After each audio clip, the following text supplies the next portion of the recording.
So today we're going to be doing engine bay. So we're going to get the fuel line and the coolant line from Advanced right now. We're going to go to Home Depot and grab some other stuff that we need for another video. And you guys know my other Softail, the blue bike, broke. So we got this. We got this for the day. And it's not raining today. It's supposed to rain all week long, but it's super humid out. Like, I'm already dripping bullets and stuff. So let's just get in the wind. So stay tuned for today's video. See you guys when we get to the shop.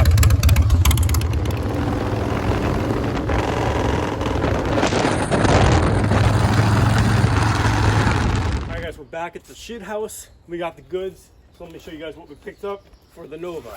And we didn't really need nothing crazy, but grab this for another video. So we don't need that right now. But we got the two important things for the engine bay, aside from the fluid, just because I have my backpack. So my truck yesterday, I couldn't fit 2 gallons of coolant in here.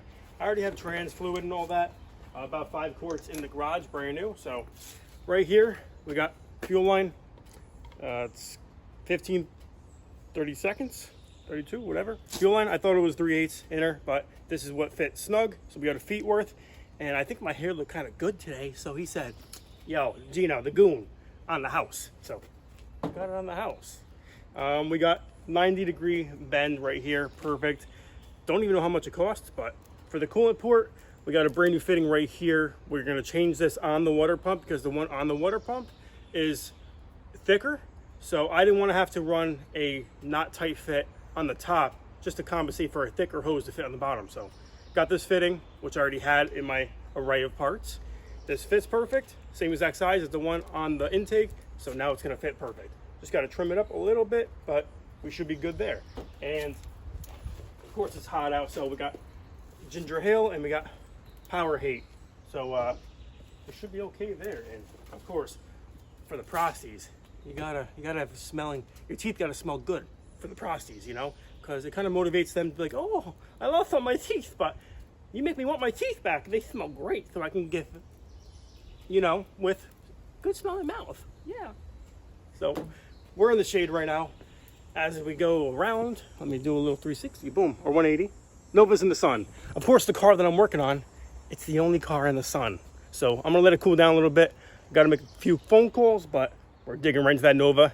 We're gonna cut it, shorten it, because it's a little too tall right now. So we're gonna do that, put this on first, and then we're gonna do the fuel line. All right, we got that all cleaned up, looking good. Now we're gonna move on to the fuel line. Take that crusty one off. But first, I have to ask Mr. Boner. He's not really in a good mood right now, so will he lend me his line? Lend me his hose. I mean, he's only got 1 foot. Oh, okay, thanks. I'll get you a beer. A Budweiser, okay? What's up, guys? We're back with the Nova. It is the weekend. We're gonna wrap it up with the finale.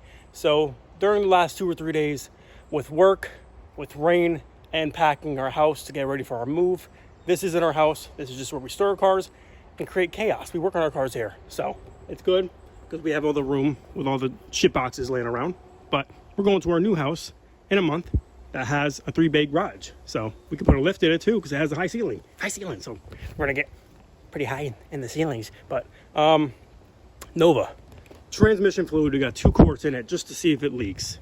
Fuel line, we still didn't do that for the pressure for the gauge yet, but we still have it here. We ran out of gas, so we need to fill up the fuel cell. We did have to take one of the fans out because you can clearly see it's gonna hit that alternator, I believe. So I don't know if I can mount it on the back side of the shield, but this radiator also can be trimmed up, these aluminum blocks on the back, which we can probably bring it a little bit closer this way, so we can kind of maybe make that fit. But this bracket for the alternator that I've hacked up professionally, so it's in line. You can see all the nuts. I spent probably 3 hours total messing with nuts and just rods, you know, like trying to line this thing up. Obviously, we're not going to fire it up until I cut that.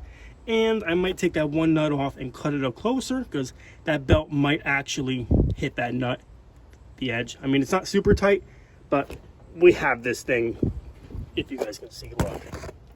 We got this thing super rigged up. It's just temporary for burnouts. So, and testing and tuning. So we still got the fan hooked up. This one, it works. It should be fine.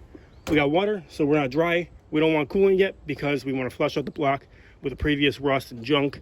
So we're gonna do coolant after that. I do have to tighten this coolant sensor plug fitting, but yeah, we ran it a couple days ago for like 5 minutes just to dial in the distributor. We got to tighten that down right where it is. Got to tighten these coil plugs down, cut all these wires that were kind of open. We didn't know where they went to, and there was actually no power going to them anyways. Checked it with the test light, so cut these smooth. Don't know where they go, but this is the ignition power right here, which we didn't have before. We got the wires right there going to the starter solenoid, tighten to the starter just for now. The plan is just to get this thing fired up, put my foot in the brake, put it in gear, and feel that torque converter. So we had a 4500 stall when we first got the car, okay? Super loose. I don't like it that high because high RPM, 4500, just for the thing to kind of kick in, the power band. But with being 3000, it should be a little more bottom end torquing, kind of, it'll pull quicker, you know? So that's the plan. Dylan's here now, so we're gonna get some gas, probably top it off with another quart trans fluid, and see if this thing will move forward and backwards. We got to do burnouts. I'm horny for the Nova. So this weekend, this thing should almost be turnkey, drivable, safe, and reliable for playing with it, I guess, right? So we got Mr. Boner in the car. He's ready to go. He's got a harness on. He's got everything. He's just waiting on me. He's even got a harness on. So we put about 4 quarts of trans fluid in here. Throttle linkage, we got that adjusted so it's opening all the way. We got the belt spinning, so the water pump is water pumping and spinning, so it's cooling the motor down. 1 fan, it works better than none. So 4 quarts. It wasn't moving. We put it in reverse and drive, didn't move at all, didn't jump, nothing. So 2 more quarts. Hopefully it does that now, but gotta load some gas up. Just smack it like that. I thought it was empty, but we got no drips on the fittings, on the trans, for the plugs, and but we did have an issue with not putting any hose clamps in the gas line, and we had a little leakage. I put the clamp on, and then that's when I had the leak. But no that's, clamp, yeah, it didn't. and we threw the fuel pump on. Stop. Come on. So right now, fan, fuel, start. Please, let's go.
Guys, I think this takes about 7 quarts on a turbo 400, so we're 2.5 short. You're going to the gas station. We need to drive this thing today, so I mean I checked it. It was we're on leaking water. Oh yeah, that's overflow, I think. So hopefully we're overheating, or Oh, perfect. No, it's just Oh, whoa! He just popped that shit off. There's no fan on. fan was on. It's just bleeding. Oh, yeah. It's self-bleeding. So just leave the radiator cap off. No, because it's still going to vent on it here. That's the overflow. Okay, guys. So 2 more quarts. We'll try it again. It's working. More like 3. Still available? So, yeah, I am. I got a receipt.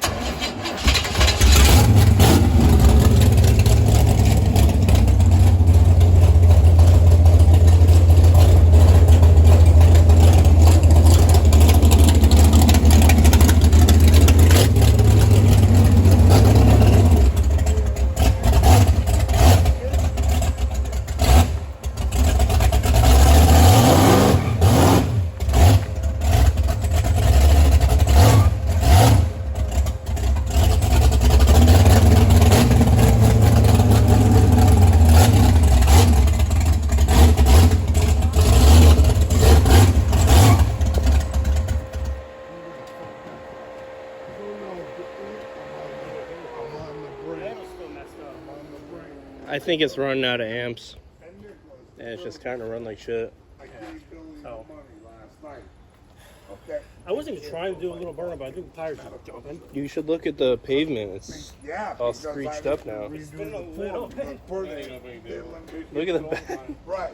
So listen. The neighbors I definitely woke are happy up with that. early And that's the only other like that day, much taller. 5:30. Okay, guys. So it starts up. It runs. It drives. I think it's starting to work the trans fluid into the converter and the pump and everything. So it grabs a little delayed. So next time we start it, we got to check the fluid level. But we definitely have to hook up the exciter wire and charge wire. Because we don't want to, you can't drive this thing if it's not even connected to the battery charger. So it has to cycle through, charge the battery, and feed the battery. So we got to run some wires. We got to run it from the alternator, I think that's gonna make up for the either up to the fender and this way, or up the intake through the firewall they have. and run it all the way back to the battery. So we need to buy some wire, I think. It's got to be at least, I think, 4 gauge, 6 gauge, you know, so it gets a correct feed. I don't know. Now what? I don't know, less talking, more doing. More doing. I can't be doing that really here. So let me disconnect the battery. Mr. Boner, he hit his head a couple times on that seat. What's up, man? Look how happy he is. What are you doing? He's stoked. He's fucking I excited. couldn't be happier. I did promise him a Heineken, so I hope you got that for We him. do have a Heineken for him around here. Good. Yeah. Too much. They I think filled you, it. I don't It think shot you're. gas out of it.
right there.